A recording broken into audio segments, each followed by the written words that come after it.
Okay, making contact. What do you do? Well, listen first, then listen again. And if your repeater is not busy, then make your call. All right. This is just etiquette in relations to making contact. I have another question about Of contacts now. course you would. Go ahead. Oh No, go ahead. God. Go ahead, Claude. No, this is what Okay. it's all about. What's happening now? If you're traveling and you want to make a contact Yeah. on one of the repeaters, you don't really know who you're going to contact. So would you do a CQ? CQ. This is my call sign. Looking for a contact. Thou Well, shalt not CQ on an no, FM you repeater. shall not Well, CQ on you're saying not here in Canada, but I'm hearing in the States they're No, using CQ. no, you don't. You get on um, there and you just announce your call sign and that you're listening or something. That's what Monitoring. you do. Yeah, but you can put your call sign and say monitoring. But Sure. then if you're looking for information or contact, Well, sure. Then looking for information. E3WVA looking for information. well, I'm And- the thing I'm asking this question is because I'm hearing now in the States, people are making contact with the CQ. They're using on CQ. HF. On HF. No, Not on- on the repeaters. Repeaters. On Yeah. repeaters. They're Yeah. calling CQ. Yeah.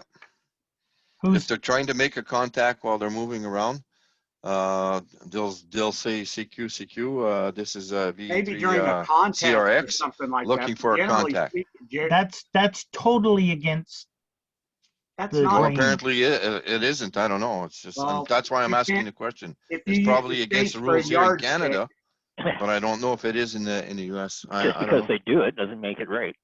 there you go, exactly right. Yeah, it's generally bad form to call CQ on a repeater. Absolutely. End of story. Doesn't matter where you are. You Okay. just don't do it. Because what they do, what happens, Reason. For what reason, guys? Give them the reason. okay, the reason is when you do that, it's understood, and this is why we're doing, and it's going to address this question in 2 seconds. Okay. What happens is if you start calling CQ on a repeater, CQ is meant for DX contacts, long distance communication contacts. That's the concept on HF, okay? That you're calling for any station to make that contact. It's a given on a repeater. The rule of thumb is this is V3AJB monitoring. As soon as another amateur hears V3AJB monitoring, that means Al is available for any contact, any communications, if I so choose to call him. If he doesn't, I know he's listening on frequency. That is the standard concept on working a repeater. What happens, some senior amateurs that go by those rules, they'll say, there's a lid on there calling CQ on the local repeater. What an idiot. And that's the thinking. And that's why you'll never get an amateur coming back to you because they think you're a glorified CBer. I hate to be crash with it, but that's what the thinking is. And not only that, if you were actually calling CQ, you could get, if they didn't listen first, you could get multiple stations all transmitting at the same time. And it doesn't work on the repeater. You've got to get the first guy that you want to talk to. So that's the point I was trying to make. And normally on HF, if you want DX, you call CQ DX. You don't just say CQ. CQ is just a general call. If you want to talk to a DX station, I've heard the guys say, I want a DX station. I'm calling CQ DX in a particular location as well. Location too, yeah. Yeah. CQ DX Europe. Yep. CQ DX Europe stations, which means Americans don't say anything, Canadians don't say anything. I'm looking for a European call. Somebody asked another question. Sorry, somebody said Al? No? Okay, maybe not. All right. So if you want to call a particular station, you always call their station and then your station, right? So if I'm calling you, Claude, I would go V3CYX. This is V3AJB calling. I wouldn't go, this is V3AJB calling V3CYX. It's always the person that you're calling first and then your call sign. That's the standard practice in making contacts. When you release your mic button, you should hear the repeater signal for a second or two, followed by a tone or a beep, right? That's the courtesy tone, like the bloop that goes off on RMI. This is called the squelch tail and the courtesy tone and or hang time. Now, when we flip over to the Yaesu repeater, similar to TOP, there's no courtesy tone. You will get the hang tail or the timer on FM, and it will last a second or two, but there won't be any courtesy beep. Everybody is used to that courtesy beep on RMI, so you're going to find a change when we flip things over if it happens tomorrow. So just be aware of that. You're thinking, what's wrong with the repeater? Okay, nothing wrong with the repeater. It's just a different repeater that does that. Courtesy tone tells you that the repeater has reset its timer and it's okay to transmit. So when RMI goes off and you hear the bloop, that resets the 5-minute timer on RMI. If I transmit and I let go and somebody else before the bloop goes off, the way RMI is set up now, my time is added to the second person's time, and you'll hear that timeout timer, announcement. The new RMI on the system Yaesu, you're going to have to let the squelch tail drop for it to reset to the next timeout. And I think, Rusty, did we set it for 3 minutes on the Yaesu? Would have to have a look at that. So it could be a lot shorter in relation to that going on. So, just be kind of cognitive of that going on with it. If you want to put out a general call to any station, then press your mic button and announce your call. This is W1ABC listening, or this is W1ABC monitoring. That is the standard. So that answers your question there in relation to that. You could try CQ if you go to an area in the States and they've adapted that practice, then okay, that may be happening. But technically, all my training with amateur radio. Well, from my understanding, when I took the, I just come out from the course, and Yeah. this is the proper way of doing it. But I'm just mentioning it because this is what I'm hearing, and I said, well, it's not what it's supposed to be, but they're using that CQ, so that's why I wanted to, Well, ask. And It's it's, the first Claude, I've whether heard you it. want to look like a lid. well, Did the maybe- message come through out loud and clear? Just because they're doing it wrong, don't follow suit, eh? I mean, half no, of no, the guys I'm not. are I'm COVID just. sites too, eh? Is No, I'm this what just- Al Penny was telling you? No, Oh, okay. So no, I don't no, know no. where you're when hearing I took this. when I took the course is what you're saying. In Mesa. Is this In a Mesa? practice? Well, who's telling you this information, Claude? That's where. Oh, this the is I'm doing Zoom. I wasn't doing Zoom. What's their name I- and where do they live? Because we're sending the We're mafia. gonna take after care of them. this. Not a It's problem. got a it's present on from on Ireland. YouTube, and they're talking about repeaters and things like this, and Which then one they're, has a cable cutter? and they're using the CQ to make a contact, and I said this is not what No, I was taught, and well, I said maybe they have different rules and regulations in the state, Yeah. no. This is put out by the ARRL. Take a look at this page. Yes, yes. The mentor program. This is the official thing through the Amateur Radio Relay League that the RAC, the Radio Amateurs of Yeah, Canada, copy. This is the official. this is what I was taught. And Exactly. while Then stick ARRL with that. it's a general call, CQ is a general call on HF, but not on repeaters. So Right. this and Yes. yeah. So So you can say listening or you can say monitoring. this is what they recommend. Yeah. Okay. If you want to enter a conversation in the progress, do so when one station ends transmissions before the other station begins transmitting. And this is why it's always good to leave that 2 or 3 second gap between transmissions, right? It allows for somebody that may have some good information to add to that conversation and interject, okay, with it. Now, this is etiquette. There's nothing that says you have to, I mean, your parents probably taught you manners growing up or whatever the case is, whether you decide to follow them or not, you know, I mean, this is the basic protocols. Simply key your mic and announce your call sign during the pause on the ongoing conversation. So if you and Rusty were talking, Claude, and there was a gap, I'd say V3AJB. And that's what happens when, you know, either Rusty or I or Lou or somebody's running a net, we call for further stations. You just come in with your call sign. Same thing with the round tables in the morning. When it comes down to me, if I'm kind of moderating things, I'll see anybody else listening, please come ahead.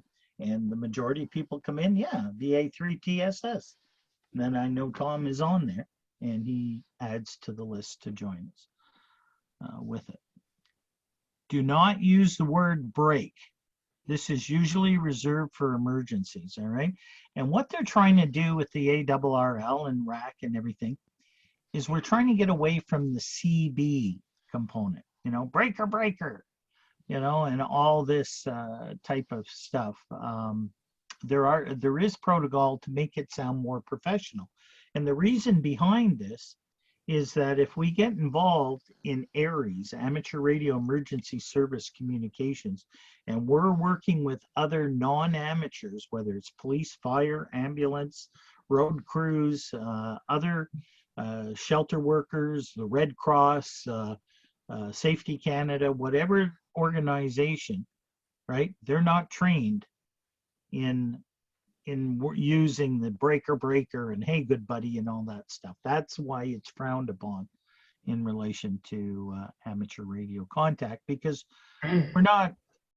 we're trying to be a little bit more professional. We can be very informal and we can have fun and make jokes and do whatever. That's fine. Nothing wrong with that at all. It's encouraged because it gives it a little better, but we have to be careful that we don't follow kind of rules that make us look unprofessional too. You forgot what's your handle, good buddy. Yeah, there you go. Yeah. Or 10. Yeah, does this mean we can't be good buddies anymore? Yeah. Well, you know, and I hear it a lot on 2 meters or on that. What's your handle out there? Oh my Right? God. You know, it happens. I mean, ask the question, what's your name? I'm sorry, I missed your name when you checked in. Yeah. Oh, the name here is Robert, or the name is Bill, or whatever the case is, right? Yeah, not what is your handle? Well,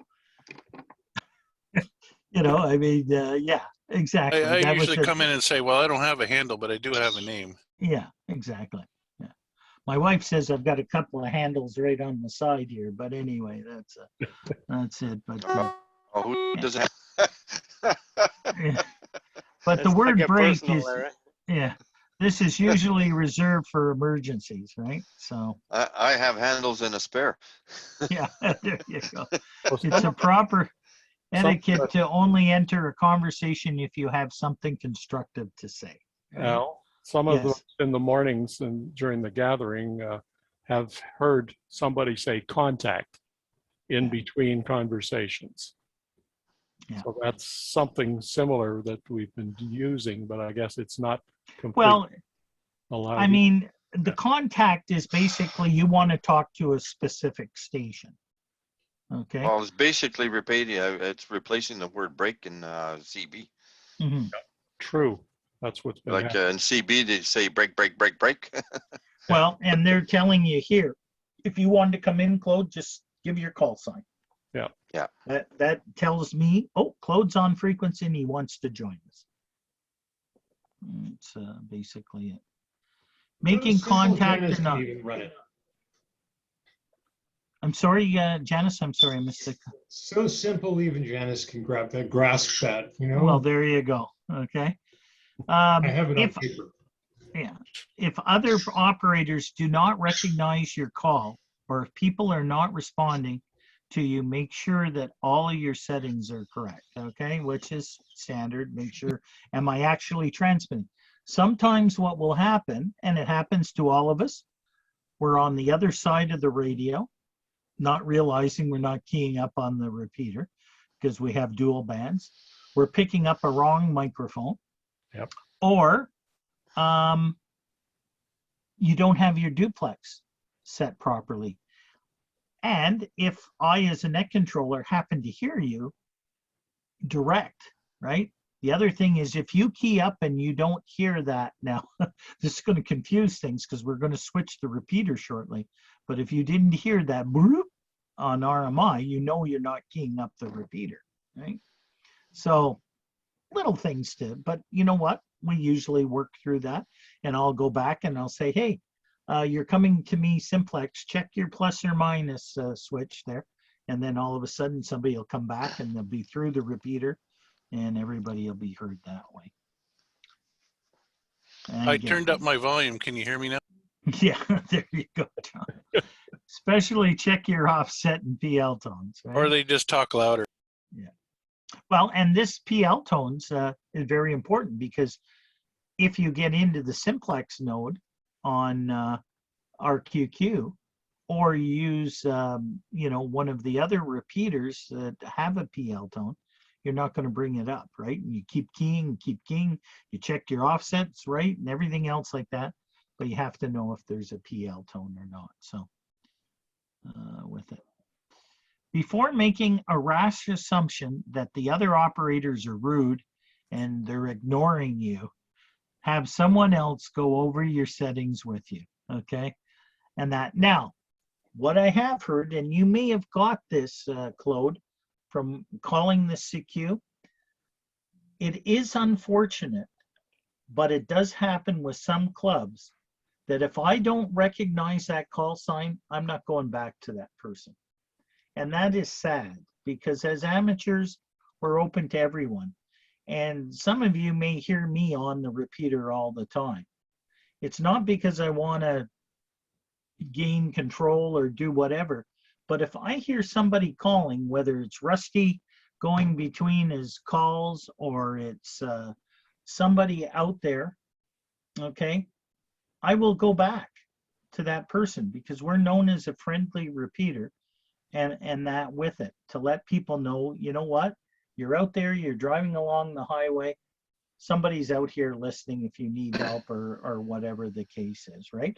I'm sure what happens, and especially if it's a stranger that I don't recognize the call, I will go back to them immediately. Same thing on the D-Star reflector, XRF 103 Bravo. If I hear somebody call out there, I will go back to them.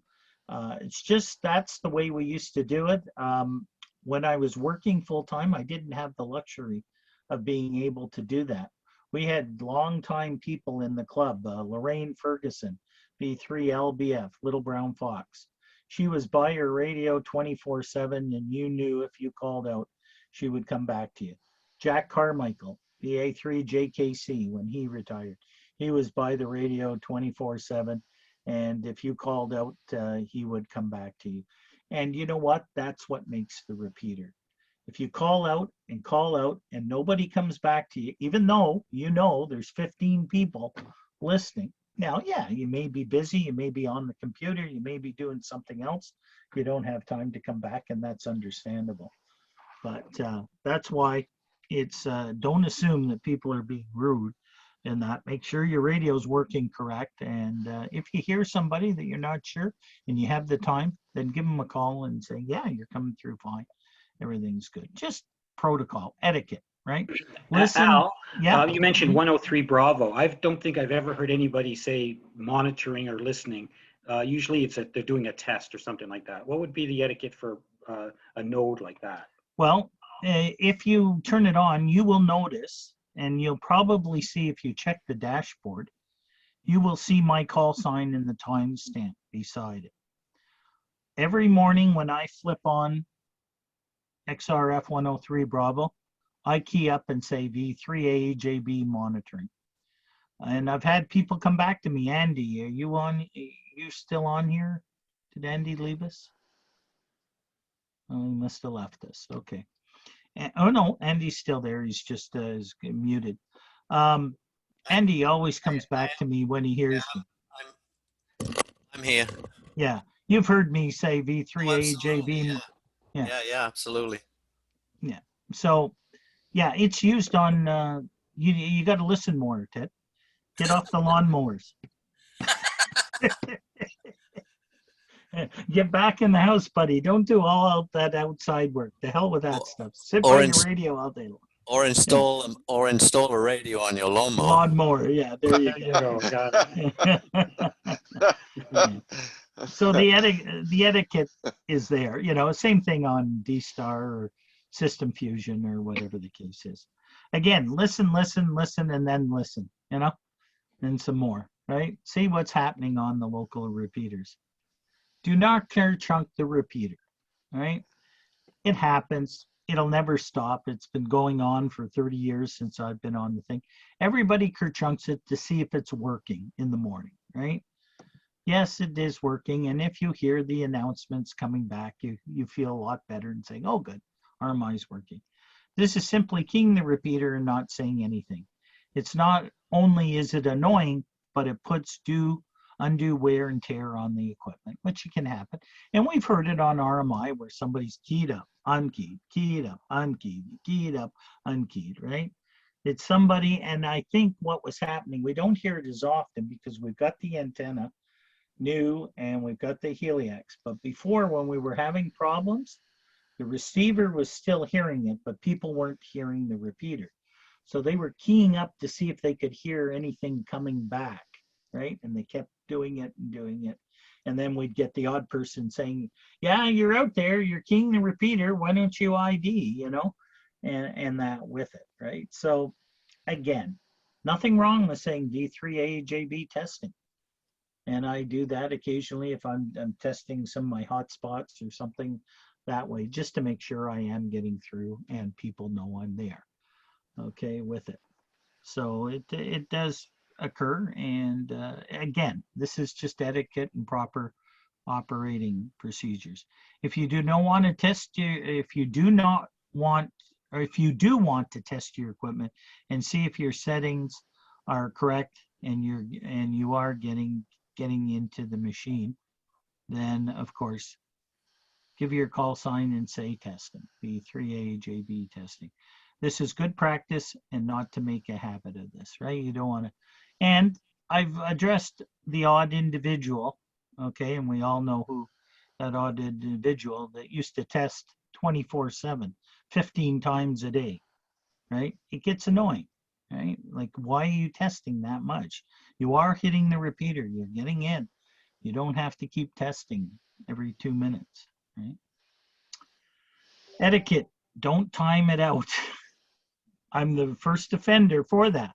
I babble on, even though I set it to 5 minutes. Anybody that talks more than 5 minutes should be shut up, right? And I'm the first to agree with that. Keep your transmissions brief. Most repeaters have 3-minute timers to prevent long-winded transmissions and to protect the equipment. One of the problems I have with the, sorry, go ahead. Go to our radios. We can set up timers on our radio Yes, you can. as well. And Absolutely. everybody should do that. Yeah, it's a very good thing. Even when we're running a lot of the nets, if you get checking into the D-Star net or the Procom net or that, usually the standard is a 3-minute. When you're doing nets, it shouldn't be any longer. The problem that we have with the roundtables in the morning, and myself as a moderator, I usually like to comment on all the things that everybody says. Because as soon as everybody checks in here, I have a pad and paper and I'm listening, okay? And I make notes on what everybody says that checks in. And if we've got 8 people checking in with 8 different topics or 8 different suggestions, not only does it make you feel that, you know what, somebody is listening to me out there and they're taking what I say as you know, a good point. And sometimes I tend to forget about the timer and I want to respond to everybody, and that's why I time it out sometimes. So I do apologize, but I realize, and that's something, and I'm a long-time operator, it's something I've got to work on. So, you know, I mean, it happens to all of us, and you know, it's there. Yeah, And but again, the etiquette for the round table is I think a little bit relaxed well, it because it's is. the Well, round table. It's you know, it's just mostly just the local let's say hams on the round table. So absolutely. and everybody probably realizes that. Yeah, like you say, yes, I very rarely time it out on a, you know, a formal net on Thursday nights or Sunday mornings. Because You're quite correct. it's easy for me to go over 5 minutes. Oh yeah, easily. When I Well, start and babbling on, it goes 5 minutes. Sometimes it's you know, it's shorter than what you think it is. absolutely, absolutely. No, you're quite right, for sure. Wait for the courtesy tone before transmitting. This tells you that the timer has reset itself. If you don't have to wait for the repeater to drop after the courtesy tone. Now, if Rusty and I switch this over tomorrow to the Yaesu repeater, you're going to have to let the repeater drop so it resets, okay? Because there's no courtesy tone to go off to reset it, okay? So it's going to have to kerchunk and drop. That's the issue with it. Now it's going to be set for 3 or 5 minutes, but just to let you know, if you want to reset it, let it drop and let the other person take it. If you key up after somebody unkeys, your time is going to be added to their time. So just to make you a bit of aware of that. Speak normally when using a repeater. As with any voice mode, it is not proper to use cue signals or lingo on a repeater. Now, we occasionally will do it. You'll hear me say on QSY to another frequency, or you know, QSL, I copied everything on your transmission. It's just a habit. Technically, you're not really supposed to do it, but nobody really qualms on it. The Q signals were meant for Morse code, so you wouldn't have to, you know, tap out all that stuff. What's your QTH, right? What is your location, right? QTH. As soon as QTH came across on Morse code, people knew you wanted to know your location. RST. I noticed that the Q signal is used on HF quite a bit too. Yeah, it's used there. Yeah, on voice. Technically, it was meant for CW, but it's lingered over and people use that. Other terms like 7.3, okay? It's not 73s, it's not plural, it's singular. 73, best wishes is what it's meant that way. And with it. And again, all in all, repeaters are a great way to stay in touch with local hams and club members. Have fun with it, and that's it. It's not meant to criticize or you know, demean anybody with it. It's just it. Repeaters play a big role during emergencies. When used for emergencies, keep the repeater open for priority communications. Very rarely do we have this. Occasionally we'll have a CAN-WARN net or something to that nature, but leave it there. Repeaters can also be used for public service events that you may wish to volunteer to help with. Well, unfortunately, with this COVID-19, we haven't done any parades or walkathons, anything like that. But when we can get back together and we can get involved in the community, we will have a lot of that. And you will see the repeaters being used for these type of communications. Hal, about Yeah. emergency? Yes. Yeah, well, you know, we got the thing on our phones, right? If Yes. God forbid something horrible happens down on the island, Right. is there any talk of hooking up that system to broadcast onto our repeater or onto the amateur nets? Good question, Janice. No, it's a good suggestion. I have noticed in the past, the odd time, somebody like Martin who is a firefighter and he listens to all this, will eventually come on and say, hey, there's a serious collision at this location or something. Nothing wrong in doing that. That's wonderful. As for hooking up the repeater to monitor a cell phone to have that go off, we could, but it again, it's more technology and that. And since everybody carries a cell phone, there wouldn't be anybody wrong with anybody saying, hey, I just heard on my cell phone there's an armed and dangerous person in the Chaging area. Please be aware and monitor your local news outline. It's like CanWarn, right? We once had the weather radio, you know, the noise that goes off on a weather radio, and this is Environment Canada advising blah, blah, blah, blah, blah, whatever the case is. We used to have that transmit over RMI. And amateurs after a while came back and said, is there really any need to do that? Because I have a weather radio at home and I'm listening at home on it. Why don't we just run the CanWarn? So what'll happen is my radios will go off in the shack and then I'll make a CanWarn announcement. Everybody's heard that announcement on RMI. Attention all amateurs, a CanWarn net is being activated. Please stand by your radio for further information as, you know, severe thunderstorms and hail are heading for this part of northeastern Ontario. I programmed that all into the controller, and that's what's nice about having a personality with RMI with a controller like that, right? So I can set off that announcement, that goes off, draws everybody to the radio to listen and hear what's going on. So, you know, there is benefit with that. And while I'm talking basically about CanWarn, just to let everybody know, if you haven't signed up and you're still interested, the Wednesday, the 26th at 7 p.m., go to the RAC website. CanWarn Environment Canada doing a free CanWarn training session. It should be very, very good.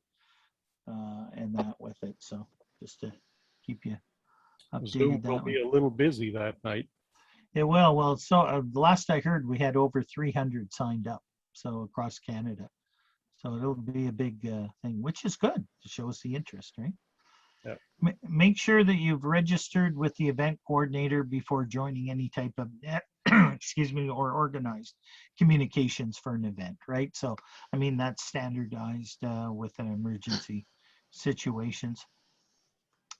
Repeaters are built and maintained at the expense of the club, an individual or small group of hams, right? So, and that's what RMI does. And part of your membership dues goes to helping us with the repeaters.